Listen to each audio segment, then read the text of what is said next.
আজ বাংলা সাজেশন উচ্চ মাধ্যমিক ২০২৫-এর দ্বিতীয় পর্ব। এর আগের দিন ভারতবর্ষের ৩ নম্বর পর্যন্ত প্রশ্ন দেওয়া হয়েছিল। আজকে ৪ থেকে বলছি। ৪, বুড়ির শরীর উজ্জ্বল রোদে তপ্ত বালিতে চিত হয়ে পড়ে রইল। বুড়ির চেহারা ও পোশাকের পরিচয় দাও। তার তপ্ত বালিতে পড়ে থাকার কারণ কি? ৫, কতক্ষণ সে মারমুখী জনতাকে ঠেকিয়ে রাখতে পারত কে জানে? সে বলতে কার কথা বলা হয়েছে? জনতা মারমুখী হয়ে উঠেছিল কেন? প্রশ্ন নম্বর ৬, আমি কি দেখতে পাচ্ছি নে? কোন প্রশ্নের উত্তর বক্তা এই কথা বলেছে?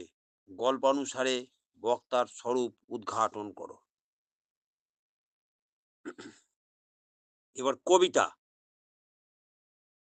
ক্রন্দনরতা জননীর পাশে। ১, ক্রন্দনরতা জননীর পাশে কবিতায় কবি জননীকে কেন ক্রন্দনরতা বলেছেন? কবি এখানে নিজেকে কোন ভূমিকায় দেখতে চেয়েছেন? ২, নিহত ভাইয়ের শবদেহ দেখে নাই যদি হয় ক্রোধ। নিহত ভাই বলতে কবি কাকে বুঝিয়েছেন?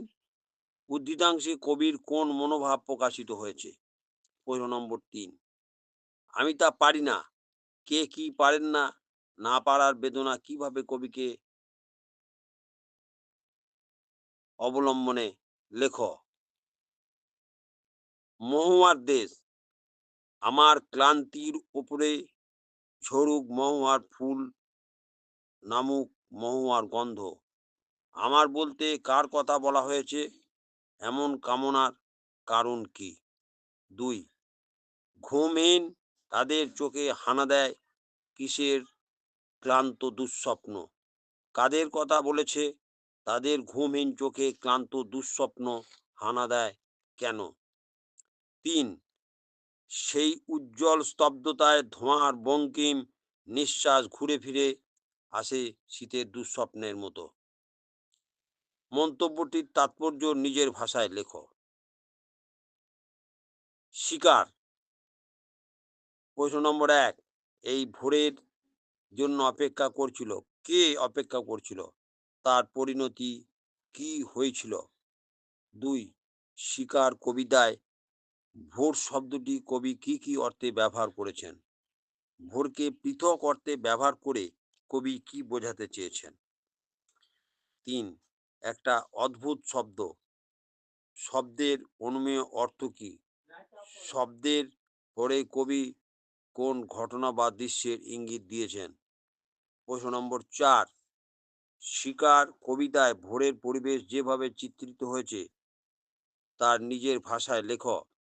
সেই পরিবেশ কোন ঘটনার করুণ হয়ে উঠেছিল? রূপনারায়ণের কূলে। ১, মৃত্যুতে সকল দেনা শোধ করে দিতে। বক্তা কে? মৃত্যুতে সকল দেনা বলতে কি বোঝানো হয়েছে? তিনি দেনা কিভাবে শোধ করতে চেয়েছিলেন? ২, রূপনারায়ণের কূলে জেগে উঠিলাম। কবি রূপনারায়ণ বলতে কি বুঝিয়েছেন? এই কূলে তার জেগে ওঠার তাৎপর্য কি? ৩, সে কখনো করে না বঞ্চনা। সে কখনো বঞ্চনা করে না। কবি কিভাবে সেই ভাবনায় উপনীত হলেন?